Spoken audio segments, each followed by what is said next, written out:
tonight's Professional Development Forum. My name is Broden, and I'll be your MC for the night. If it's your first time in particular, I want to welcome you, as you are surrounded by the finest young professionals that Sydney has to offer. At PDF, we aim to gain an edge in this overcomplicated, always changing workforce. We aim to connect, we see our difference as our edge. So we aim to connect, inform, and inspire. We want to connect you with like-minded people. We want to inspire you with real stories and inform you with relevant information. Just before I go any further and introduce our speaker, I want to thank the University of Newcastle for letting us host this event, letting us host Shane Bywater. Just to introduce Shane Bywater, he is one of the most enthusiastic and energetic speakers I know. With over 25 years worth of experience in the corporate world, within highly successful roles, including sales, leadership, personal development, and leadership roles. He will also be leveraging his own personal experience as a young consultant in order to show us the importance of brand and reputation in the corporate world. He will be able to provide business tips that will be able to help us improve our own personal perception and brand in order to make sure that we are on the front foot going forward in the next career move. Ladies and gentlemen, welcome Shane Bywater. Well, thank you for that. I better make sure I'm enthusiastic. Yeah. Wow.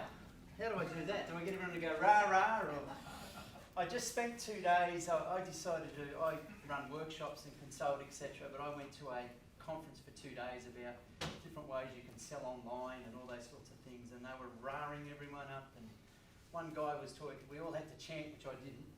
Sales rolling in, freedom rolling out. And every time the big daddy hook, rah it up again, and it was very powerful the way he manipulated people. But anyway, I'm hoping tonight is more about substance than some of that sizzle. But thank you for that intro, mate. Thank you very much. When you said 25 years, it is about that. I'm 47, so yeah, it's been a while. So hopefully tonight I can share a few ideas around quite a common subject. Would you agree? Yeah. Brand, personalising your brand or your personal brand, whatever the case may be. Now I'm actually drawing on work that I do in a day workshop. Okay, how long have I got, by the way? 45, is that right? 45, yeah. All right, cool. All right, so I better watch that clock, all right? I'll know when everyone leaves and I've got to turn the lights off, but yeah. All right, cool. So let me just frame up some of that. So for those who don't know, I do come from Sydney. I live out South Way. I'm married with 3 kids. Emma is 17, just got her P's, for the car. And the next day she's taking the younger 2, Ben who's 15 and George who's 13, out to Camden where they go to school. And it was raining, and I said to Kath, my wife, I've missed something. What happened then? I mean, she gets a P's one day by some stranger who decides after 30 minutes she can drive. Now she's driving the rest of the inheritance away, So anyway, so that's kind of my lot in life. Very focused on the family, etc. I love doing what I'm doing. I work with some clients like Westpac, Telstra, Canon, and a few others in and around the place, and also some medium enterprise as well. Having a lot of fun doing that. And this, guys, is one of the most common areas that people ring me up about. What have you got on branding? What have you got on branding? Which is kind of bizarre in some respects, because all the things that organisations are training their people on should be helping them be more capable around what they do. But anyway, that's fine with me if they want to pay me some money to come out and talk about that. So, and as I put this together today, well not today, but as I was reviewing it today rather, in this crystallised form, it actually really challenged me as well. I've got some issues with some of my, so LinkedIn I want to fix up. I've got some things around Facebook I need to fix up. I've got some things around some of the network that I've let go of late. And funnily enough, there was somebody I've been meaning to contact via LinkedIn. I contacted them, they just say, hey, how you going, blah, blah, blah, blah, blah. He said, hey, we need to get you back in. So the network works, yeah? And sometimes I think as human beings we get a little complacent around that. All right, so what I want to do, guys, in the next 40 minutes or so is really challenge you and get you to think about how we can change the choices that you can make, okay? Too many of us, me included, in my corporate life when I first started, and I hope this term's the right to say, we're buffets. Can I use that? We have this buffetitis, this condition where we just don't think about ourselves and how we're perceived by others. and how we can be positioned, or how we can position ourselves for others to see the attributes, the skills, capabilities, talents, whatever you want to call it. So I'm just going to, just through this structure, guys, the why, the what, and the how, all right? So why, I think it's important, we do have front of mind, right at the top of what we do each day, how am I being perceived today? How am I being positioned, okay? And then what that actually means, and that's how I feel it just really just dumping on you a bit of a definition around that, and then how. How we might improve the way that we're positioned amongst others. Now, I get the opportunity to coach a lot of people, particularly leaders, up-and-coming leaders, and people first-time leadership, etc. And one of the things I do notice, and I was the same, is we often put our own ceilings in. Okay, and we sort of have this perceived notion that we can't go much further. Okay, and what I encourage people to do, yeah, you might be there for 2 years, that's good. You don't change jobs every 6 months, but always be thinking where you want to go. Always be thinking where, it could be above you, it could be sideways, it could be out in another organisation, other industry, and therefore what skills can I develop now that will help me get there? Okay. When I was a sales leader and an ops manager and all those sorts of things, often in interviews people would say to me, oh, if I get the job, I'll do the course. Or if I get the job, I'll go to the uni. I want to see people already doing those things to develop themselves, so I know they're keen. Does that make sense? Yeah. So that's another thing to consider as we work through this. All right. Now, Hannah Montana. Now, who likes Hannah Montana? She was, there you go. She put his hand up. She was one of my favourites as a dad. It's fairly clean. You know, I could walk out of the room and know the kids were watching a show that was relatively clear. They're a bit rude to their brothers and sisters sometimes. She was, whatever, and to dad. But mostly okay. There was a certain brand. What's the brand of Hannah Montana that we've got here? What does she speak to you of? Come on, you know you watched it. It's Disney to start with. Wholesome, yeah. Youthful. Youth, yeah. Innocent, yes. Not so much now. That girl next door, you'd probably be okay if your son brought her home to say hello, etc., etc. And she's really gone through a bit of a transformation, hasn't she? And I'd love to know, I was Googling the other day about how Disney's responded to all this, because they're still marketing her in various flavours, but certainly not like this. Would that be fair to say? Yeah. So this is the new Hannah Montana. What's her real name? Miley Cyrus, yeah. And if you Google Billy Ray Cyrus, he actually has been quoted saying he's really upset about what's happened to her and how she's gone and the stress of it all. But certainly when we think about the brand that she now is attempting to represent, can you see that? So she's decided with her advisors somewhere along the lines, I want to be like this now, I want to be the new Madonna or whatever, and then they've said, okay, what have we got to do to get there? Shock treatment, basically, wasn't it? Yeah. Now, I'm not saying that brand's right or wrong. I'm just saying that she has decided this is her new brand. She wants to get away from the old, and apparently she hates it, the old Hannah Montana. And any Hannahs here? Okay, whenever I meet a Hannah, I go, oh, Hannah Montana! And they hate that too. But certainly from a brand perspective, you can see that she's decided to change, yeah? And just to flip it back to us, we should be like that too. Where do I want to be? I'm not talking about 20 years down the track. Where I want, and what things do I need to put in place to actually get there? Here's some brands here. They all represent different things, do they not? Some are more famous than others. Volkswagen used to be a safe, reliable, trusting brand. What do people think of Volkswagen now? Dodgy now? A bit dodgy, yeah. Well, at least some people in the company were. Not sure how high up it went, but yeah, there is that perception. So they're doing a lot of advertising to try and counter that there. What about this brand? Does anyone here give blood? Yeah? Anyone else?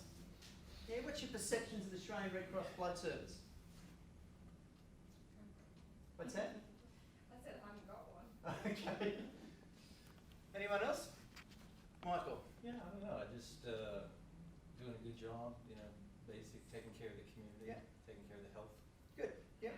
And you know, they do that. They say you save 3 lives every donation, all those sorts of things. I do some work with them, and they are the loveliest people, and they've got an amazing drive to help people because they see what happens from the blood and the blood products that are formed from that. But yeah, again, depending on your exposure, your experience on this. Now, there are some people who had awful experiences there. Well, noodles haven't worked, which is, you know, like a half a percent type thing, and they won't go back. So based on our experiences, these things can be good or bad. Who likes Macca's here? Yeah, come on, admit it. Yeah. They're probably not the best burgers in the world, are they? Yeah, I think it's going to be. It is initially, isn't it? You go, oh, this is great. Oh, I haven't had it for so long. Must be 3 days. But then afterwards, like, okay, yeah. All right, we all have perceptions of these things depending on our experiences with it. How many people admit to shopping at Lowe's? Yeah, I do sometimes. For cheap socks. All right. Now, think about these two. And I was shocked the first time I went to the US how much market share Pepsi has.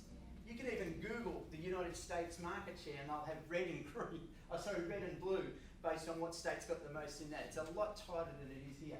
Again, what are they doing? They're fighting for that brand perception. They want front of mind. When you walk into the shop and you open the fridge, what you're going to pick. Yeah, and they spend multi-millions doing that. And it is literally a war of all wars. But there is a more important war going on in the world right now, isn't there? And it's this one. Superman and Batman. Who's seen the movie? You haven't? Oh, my kids dragged me out. They wanted to go the night. We're not going at night. Went Friday morning.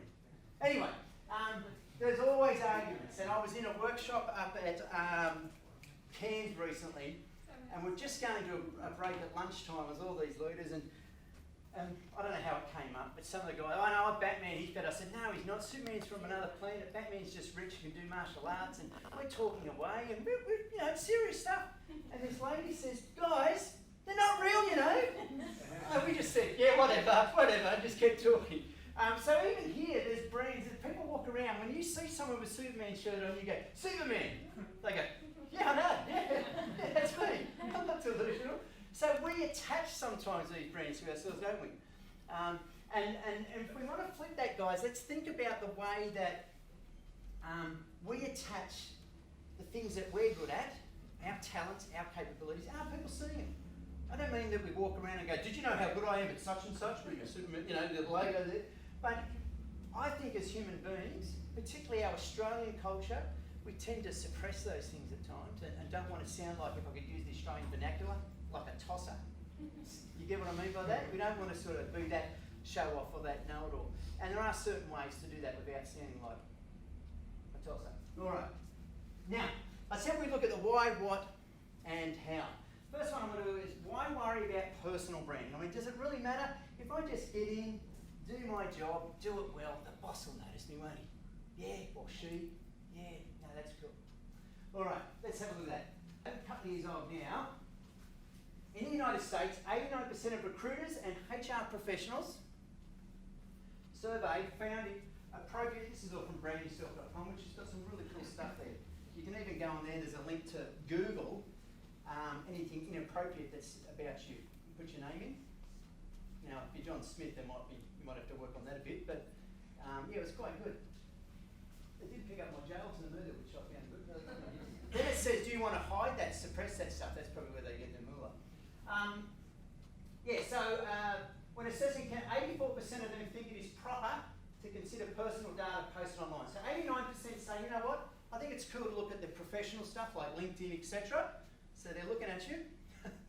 And 84%, so 8.5 out of 10 are saying, yeah, I don't mind, I'll go on their Facebook. Yeah, I know I might be stalking, but I want to find out what this person's really like. Does anyone want to change their Facebook profile right now? It's scary, isn't it? It's scary. All right, 46% of those who were interviewed said they have at one point, at least one time, uncovered digital deal breakers such as ethics violations, falsified employment history, which is very easy to put on a Word document, isn't it? And felony convictions, which lead to eliminating candidates from consideration. Okay?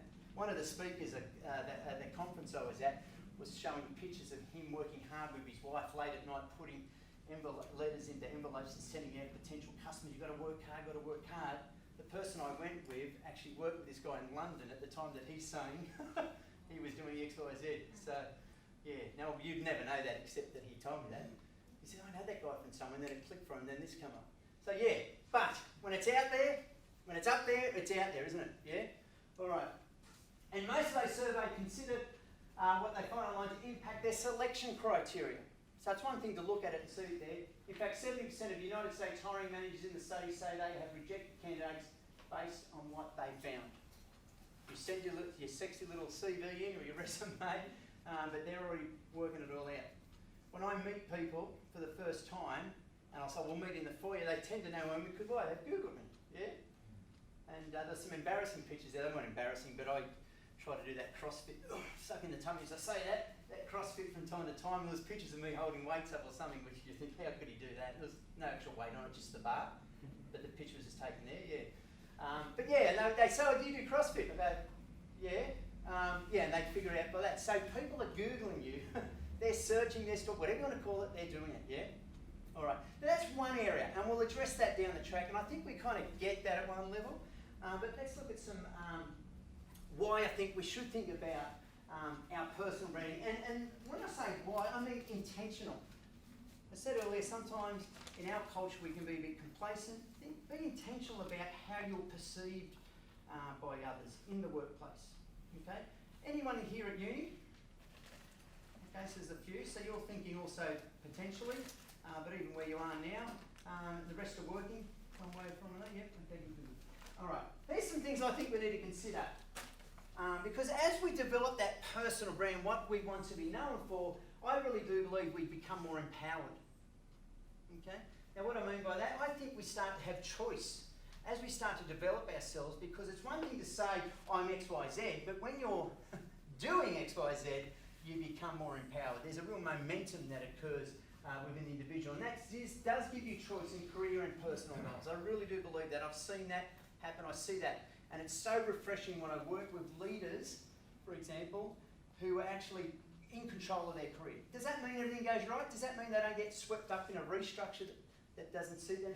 Yeah, that happens.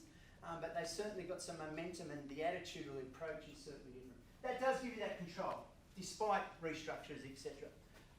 And I think gives a sense of satisfaction, because sometimes the job itself there can be menial parts to that, or mundane parts to that. But when you know that that is all contributing to where you want to go down the track, that gives that satisfaction. Does that make sense, guys? Yeah? Is anyone in the perfect job that every day, every minute is so unreal? No? Yeah, so all these things contribute, they give that sense of satisfaction. And I think that sense of contribution and purpose. When I know where I'm heading, I'm in a better position to self-assess how I'm contributing, and that there's a set of purpose in what I'm doing. Does that make sense? Yeah? I'll sometimes work with people saying, oh, I hate my job, or I don't want to do it, and then when we unpack it, there's parts that they love, it's the negative things that they don't like.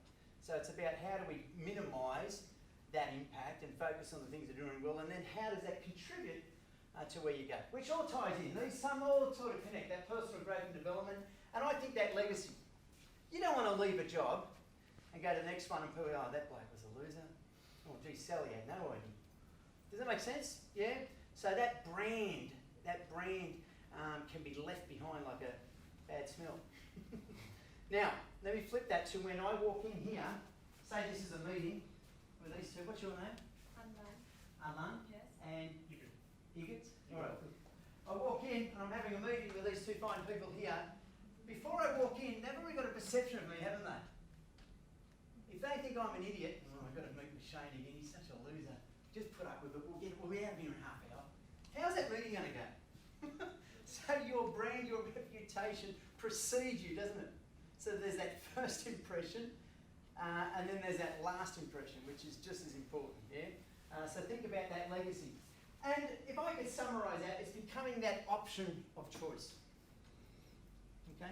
When there's a project to be done, there's a promotion, when there's a restructure, and this sounds awful, but when they've got names, they've got boxes here like that, and they're going, we've got 6 roles, we've only got 9 people, you want to be one of those, yeah? You want to be that choice. Okay? I know it doesn't always work out like that, but based on not your talent and capabilities, that people know about your talent, capabilities and contribution, you've got more chance. All right, so what is personal branding? We've looked at Pepsi and Coke, we've looked at the real superhero, Superman, and that rich guy, Batman. We've looked at a few things like that. But what does it mean to us? What's your ideas, guys? What do you think personal branding is? Give me some insight here, because I only got up here, I haven't got any more slides, so just ran out of time today. Your own branding. Your own branding, yeah, yeah. So As in your individual, unique yes. as a person. Okay, good. So it's unique, isn't it? Yeah. Someone here had a hand up. I was could just sense going to it. say, but when you said that, around that's the last of my slides, I didn't have enough time. It's like, oh, maybe you get unprepared, and that's then a view that we have of how you projected yourself. Okay. Does that make sense? Yep. It's like a statement, isn't it, of yourself? Yes. How you branding yourself. Yep. Can be your values. Yes, can be. It should be your values. Yes. And it's just how you act and what you wear and what you eat. Yep. Yeah. Good call. Yep. And you'll see. I often see people like who'll turn up on they're a rock star or something, or they're a millionaire. You know, like the Facebook dude. What's his name? Yeah, he just turns up in jeans and a t-shirt. Yeah. Oh, that's his brand, Yeah. isn't it? Because he says, I'm so damn rich, I don't have to dress up for anyone. But that's his look, that's his feel. Andrew, you going to say something? I would say it's your reputation, what people think of you. Yes. But conversely, it's also how you behave. Good. Yep. How you behave and then how that's perceived. And Yep. how that's perceived, Yep. because that's what you're projecting in. Mhm. Behaviour is a projection of your brain. Mm-hmm. Good call. All right. Just I was thinking then too of remember Steve Irwin? Yeah. What was his brand? What was his clothing attire? Safari. Yeah, safari. Well, the safari suits. All of them as kids. Oh. Forced I was. Yeah, it was that khaki look. I'll never forget. I love those videos because I was just captured with the emotion and passion he had. I remember one time when he was going scuba diving that he actually put on the scuba gear with the khaki. Now, I just could not stop laughing because you expect the wetsuit, yeah? And that was his look. And then when he met President George Bush, he was wearing the same gear. That's his brand, yeah? So try turning out to work in khaki, see how you go. Yeah, but that was the look and feel. And it was more than just the clothes, wasn't it? It was that passion, that exuberance, that was that I'm ready for anything, anytime type scenario. I was amazed at how many Americans were Facebooking me, telling me, condolences and all this, like we knew him, because it's such a far reach because of that infectious nature. Yeah. If we get back to values, that's important, isn't it? That people in the workplace, let alone we think of other parts of our life, people in the workplace see you as someone who's infectious, enthusiastic. Now, 53% of us, give or take, are more reserved and introverted, but so we're not talking about swinging from the chandeliers going, yeah, God bless America or anything. We're just talking about having that sense of contribution and positive approach to things. I've just tried to capture it here, and forgive me for reading it. Personal branding is the proactive habit, get that guys, it's proactive, it's intentional, yeah, of marketing yourself. Now I can't think of a better way to describe it, and we don't want it to sound like it's some type of soap ad or something like that. Marketing yourself and your career as a brand, all right? Think of yourself as a package. This package contains your character, we might call values there if you want to say it that way, your contribution, your strengths, capabilities and achievements. Okay? Furthermore, it is how you are perceived by others. Your package is worthless, listen to this, if others do not know or understand what is in the package. And this is important, how it can be used. Okay? If there's 9 people to go into 6 boxes, I don't want them to say, oh, Shane's a good guy. Yeah, but what has he done? Oh, I don't know, but he's a good guy. Yeah, but can he help us with such and such? Can we get to this?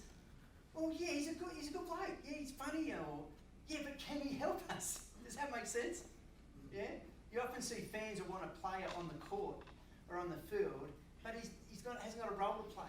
We love him as a person, he has a go, but can he actually get done with it? So we want to be, it's not just about being a great person, it's about what your talents and skills are, do people know about them, and can they be used? Okay? All right. So this is all the part here on the how to build your personal brand. Now, in some respects, I'm standing up here. You can Google this, you can YouTube it. It's all there.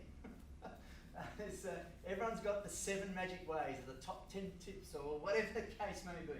So what I want to do here is just throw some ideas and frameworks at you, and some things that I use myself that I've adapted and taken and etc., that work, and then for you to just take away and think about. Yeah. So I'll throw up the frameworks and ideas, and then you work out from there. I can send this. Can you send attachments out to people? Yeah. Okay. Cool. All right. So don't take pictures of me anymore. All right. Okay. Now there's two main challenges in building your personal brand. Okay, the first one is standing out from the rest. Would that be fair to say? If you work in a large organisation, it's very hard to stand out from the rest. Very difficult. And I have the luxury in some of the companies I work in, because I work in different business units and see a whole heap of people at once. I get to know different people. And I go, oh, how do you know so-and-so? Oh, I did some workshop for them last year, or I do some consulting. Oh, okay, and they don't know them. And I'm sometimes connecting people from one part of their business into another, which is kind of cool. I can't charge for that, but it'd be nice, wouldn't it? But you know what I mean, yeah? Yeah, it's hard to stand out from the rest, particularly when most people perform at a certain level anyway. All right, the other part is not trying to be like the rest. Now, I got this off Jeff the other day. In 2016, honey, I found a picture of your grandmother. Nice look there, yeah? 2090. Honey, I found.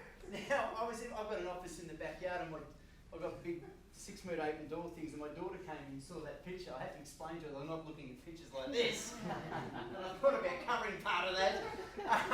But when it's up there, it's out there, as they say, yeah? Yeah? Let alone now. Now, can you imagine my grandmother, well, she's passed away now, but my mum, who's 72, and she's great for our kids and all that. Imagine if Ben come across on Facebook a picture of my mum when she's 20 doing something like this. So this is really about not trying to be like the culture you're in right now, but thinking outside of that to how you want to be perceived. Not just today with a couple of friends, but how you want to be perceived by, and not just the manager you've got now, but your career, your values, your principles, and do they stay true? Does that make sense, guys? That's more important than any fancy framework I show you, or a brand statement that might work, or this works 72% of the time. Your values and the principles that you've got are really, really important. Yeah, scary picture.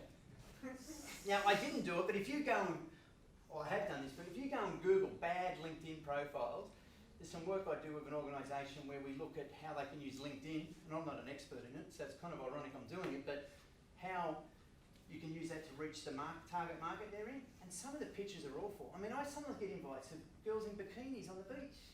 Of course I accept them, they're in a bikini. No, I don't. But yeah, what am I thinking? I think, well, what's the go here? This is business, like, it's not a dating service. You know what I mean? And no offence to anyone does that, but it's not the right perception, is it? It's not the right profile that you want. All right. Just further, hello. You're on now, actually. On now. Cool. Yeah. Oh, good. I don't know what I'm talking about. I don't know that, so don't worry about it. All right. I just wanted to share, this is the typical structure of, 20, 30 years ago. You're all going, Shane, we're not that old. We're fairly hierarchical, and they say this gentleman here, and this person as a manager, and this person, that person, that person. And it was fairly structured, everyone knew where they were going. Yeah, you might get stuck for a while. But you kind of knew who was who in the zoo. This person knew this person knew this, and they vouched for each other, yeah? Now you can see this is what it is like now. Okay? You've got full-time employees, you've got part-time employees, you've got casuals, you've got contractors, you've got consultants, and various hybrid forms of all of those things coming and going within the workplace. It is harder than ever to build that brand. It really is. You must be intentional about it. You just can't rely on this person here to vouch for you, because that person could be out, or takes off for 6 months, or has 12 months long service leave, or whatever. So you have to build your own value set around your intentions to be that person that people notice, yeah, for the things that you do, the behaviour that Andy was talking about earlier. So the first part I want to talk about, guys, is on this how is that personal awareness. Again, if you Google how to build your personal brand, you'll get lots of stuff about doing this and doing LinkedIn, blah, blah, blah.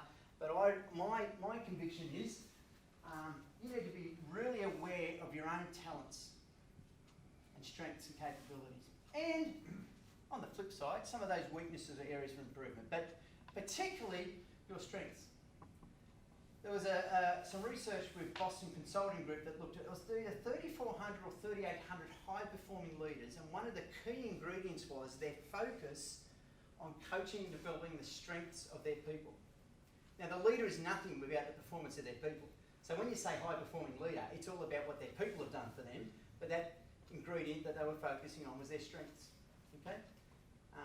If you do get coached, if you do have one-on-ones with your leaders, which is probably rare, are they focusing on your strengths? Maybe, maybe not. Normally, now how do you mess up this? Now I need you to do more of this. Now what's going on with this report? There's a lot of that. So you need to take control, don't you? You need to say, you know what? I'll have my one-on-ones, but I'm going to think about what do I do well? And when I do these like as an ordained thing, we spend a lot of time on this because most of us don't really consider the things we do well. We might think we're better than Sally. Well, gee, Johnny's got no idea, I'm above the pecking order there, but we haven't really fleshed that out and seen it for what it's worth, and then working on that. So this, what we might call this self-awareness is really important. The quote here, you need to be honest with yourself about what your strengths are. Once you figure out what you do best, put all your energy into it because your talents are what make you stand out. But if your talents don't stand out, what does stand out? Weaknesses. They do, don't they? Yeah? So consider that. Think about what you do well. Not that you walk around, like I said before, going, look at me, I'm so damn good. But certainly think about the things that you do well.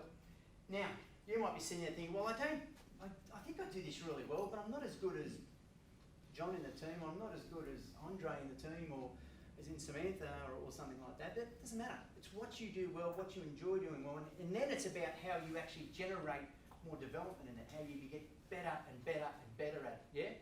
Really important. I had a bit of the illness of the buffetitis myself, and I was just doing my gig as a salesperson and had just 2 customers, and it was really cool. They were Nestle and Mars back in the old days, and I figured if I lost one, I'd just be leaving the company because they'd sack me. And one time the boss said to me, wants to put me in a development pool. I thought it was for being a better salesperson, to be a leader. Now, I'd always thought I'd be a leader 5-10 years down the track. But when he did that, then I sat in a room with people sort of like me, and I thought, wow, well, maybe I am pretty good at some of this stuff. It never occurred to me. 20 years later, nothing has worked, but yeah, it's just a joke. But you know what I mean? Yeah, it took someone else to decide that, and someone else. Now that's cool, and leaders should be doing that. But I'll look back at yourself. What are the talents? What abilities have I got? What abilities do I really enjoy doing, and how can I develop them further? So this self-awareness is so important, guys, so important. A couple of ways we can do that. We all know what a SWOT analysis is, don't we? Yeah? All right, cool. What is a SWOT analysis? You'll put your hands up. Don't give it away so early. I'm trying to build drama here. Exactly. Now you might be going, oh, that's old news. I've seen that before. So is breathing, and that works, yeah? This is a nice baseline for me, for you to think about. What are my strengths? What are some things I could improve on? One company I'm working with calls them not so strengths. Trying to be nice, but it's a weakness. Weakness is a weakness, yeah? Doesn't mean it's bad. What are the opportunities for me? What are the threats? Okay? Now, I know we all know that, but it's such a nice proven tool. Now, this is the really cool part about it, guys, is that you can actually use this tool. Let's make sure I'm up to the tool. Use this tool on others. Print this off, give it to a couple of your colleagues or your boss. Hey, boss, or John, fill this out for me. What do you mean? I want to be more self-aware where my strengths and weaknesses are, etc., etc. Just hit me with it. Right? Don't mess around. I want to know. Okay? Now that's hard to do, isn't it? I think. But you will be pleasantly surprised at things, particularly here, that they put there. You'll be really surprised. And they often become opportunities too. And you should be pleasantly surprised when they bring up some areas that you probably know about yourself. Or you may not know. You may not know. But again, you're more aware. Once you're aware, you can do something about it, yeah? If you don't know, you just mosey on in life and who knows. But I think I really encourage you to think about that. I often just say out there, just SWOT yourself.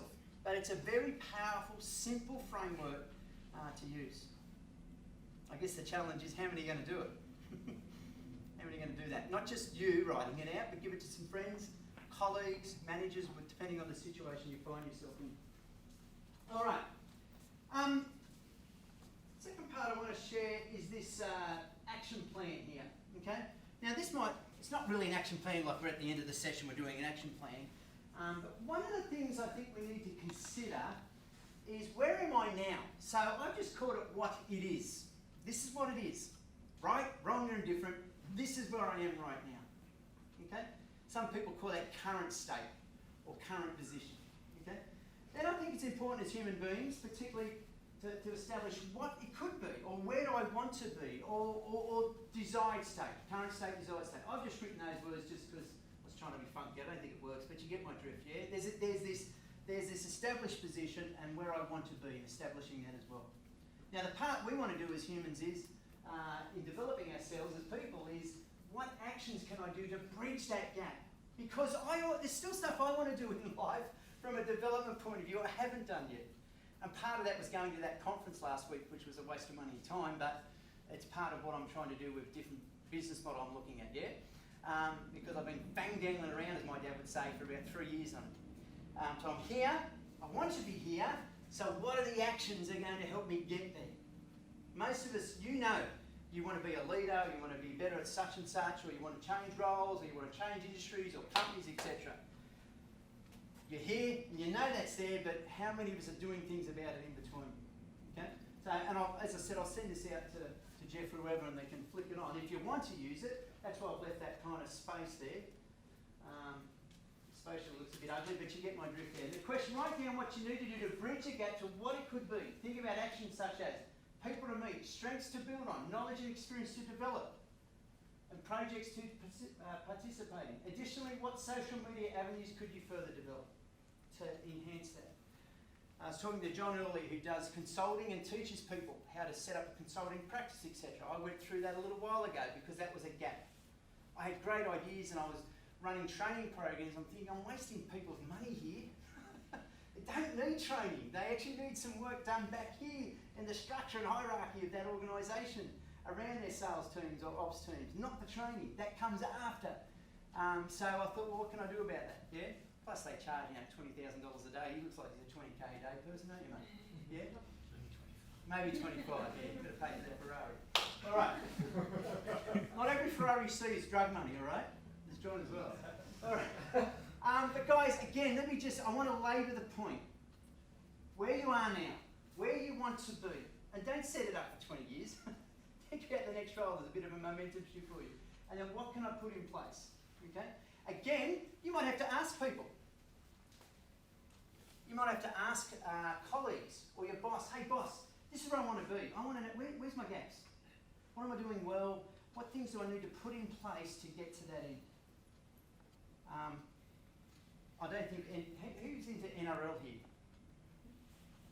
Not too many? It's going to be a terrible analogy, isn't it? What's that? Did you say NRL? Yeah, National Rugby. Oh, I thought it was the Oh, no, NLP. Yeah. Just what happened this year, they went from either 10 or 8 interchanges to 8 or 6. They've dropped it. So, they're here now.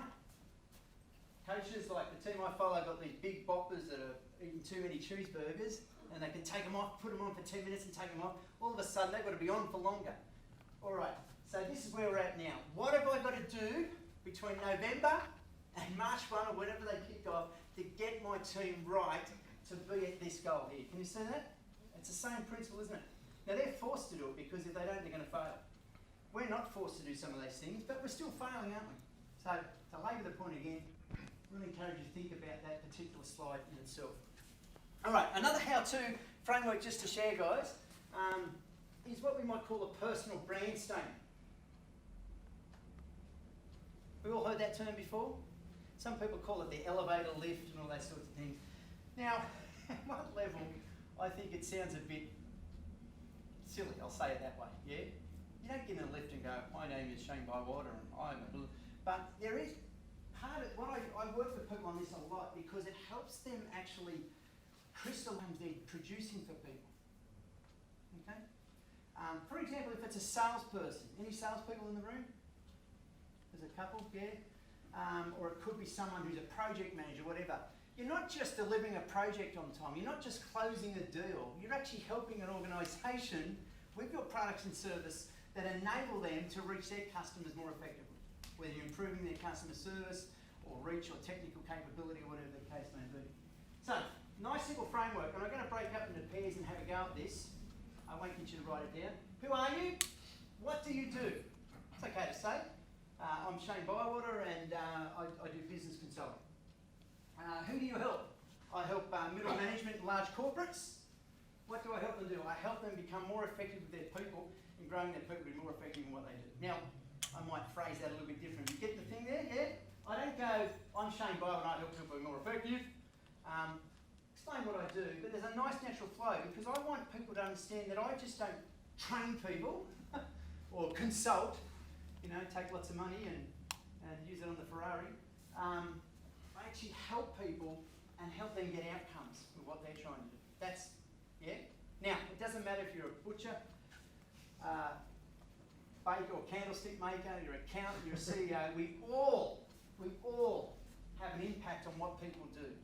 Within a large corporate organisation, if you're an accountant assessing reports and producing forecasts, that goes to someone that helps them do their job more effectively, yeah? Okay? So don't think, oh, I don't do that sort of role. Mine's all internal. Okay, now, what I'd like us to do just for a couple of minutes is just get in pairs and just with someone you feel comfortable with. We're not assessing this, I'm not going to get anyone up the front here or anything like that. Just want you to sort of play this out. Oh, I'm Sally, this is what I do, this is how I help, and this is what I help them do. Okay? So I'll give you a couple of minutes to do that, and then we'll kick on from there.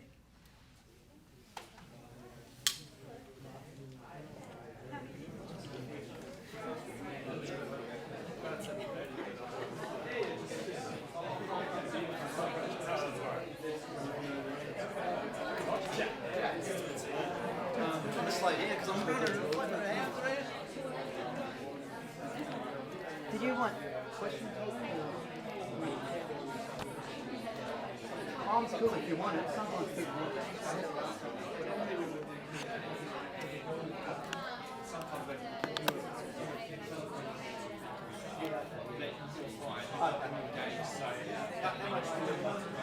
I'm just going to...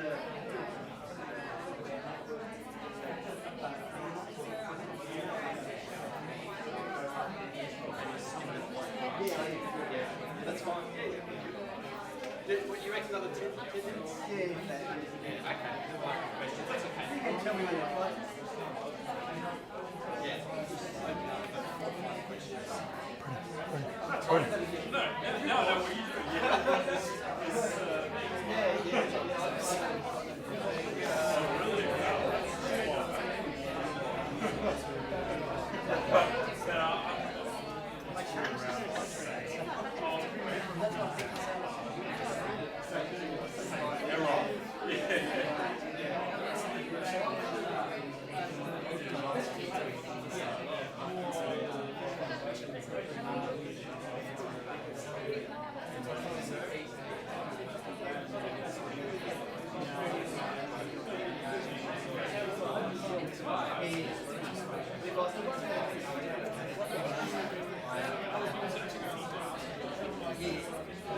I've got a good story about it.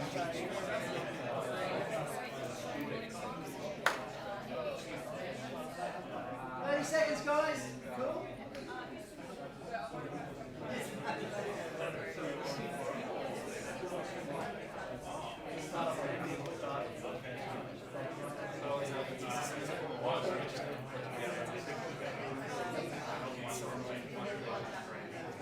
Doesn't matter.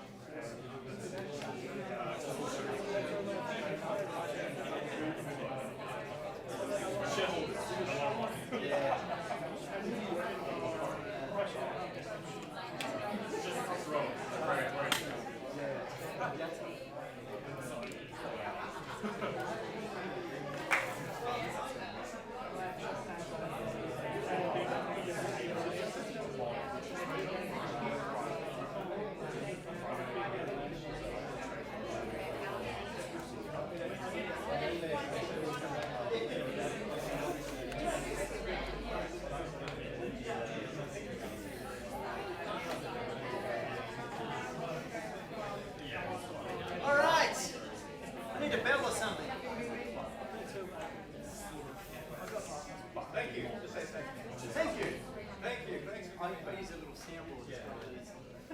All right, guys, thank you. Now, can I just get some feedback? How did you find that? I don't want you, don't feel like you're going to have to give it out the front here. Easy? Yeah, what's that? It's just chatting away to someone, isn't it? Yeah. Just telling them what you're doing. Yeah, yeah. Yep. Yeah. And look, this is a Western way of doing things. We like to, as Westerners, like to break things up into little chunks. So it would be a little more fluid. Now, I would encourage you to keep that structure just to get their attention initially. Does that make sense? Without sounding like a tosser again, if I can say it that way. Yeah, yeah. I don't know. How else do you say that? I don't know. That's all right. Yeah. All right. All right. Anyone over here? What'd you find? Good. What? Easy to use? Yeah. Never really thought about it actually. Like I was just saying to Megan, my niece actually asked the same question of me on over the weekend. Well, what do you do? Why do you need to travel all, to Brisbane one day and Canberra the next day? So it was like. And what did you say? I should have put it in this frame. Yeah. Well, now you can. Yeah. Go back to her. Come here, Nose. I want to talk to you. Yeah. All right. I mean, it's easy to use, but I guess when you do a lot of things, you're like, which one should I pick? Yeah. Oh, well, if you're that talented, not all of us are like that. So. What do you mean by that? Well, like you have different jobs or different. You do business and you do investing. You do all kind of things. Mm. And then like, what do you do? I do all that stuff. Yes, And then okay. so your brain is. Yes, So what that's now? great. It's like you want to have the one like focus. Yeah. I think that's probably more, the answer would be more it's contextual, isn't it? Like, if you're out with some investors, or if you're selling product, that what you're saying here is going to be a bit different to your other job you've got or whatever else you do. So, yeah. And I shape this to the people I'm talking to as well. So my two main areas, about 30% of what I do is kind of sales strategy related, and the rest is coaching, leadership and influencing skills, those pieces. So depending on who I'm talking to, I'll shape it that way so they get an understanding of what would be of interest to them, yeah? So they perceive me in that positive way. I'm not talking about manipulating or being deceived, just I'm shaping it. What's that? You just tailor it. Yeah, just customise it, tailor it, yeah. So when you're using a brand, for example, Facebook, LinkedIn, so where will you focus in this case? So if you have two different profiles, let's say you can position yourself sometimes like, let's say you're a fighter, okay, you go out and fight in the cage, and you're good at it, but at the same time you're a How do consultant. you know? Yes, and then also you're a librarian. Yeah. Well, I don't know. I mean, I haven't got that problem, but you either could have two profiles or I wouldn't get too hung up on it. It's really just to train your thinking.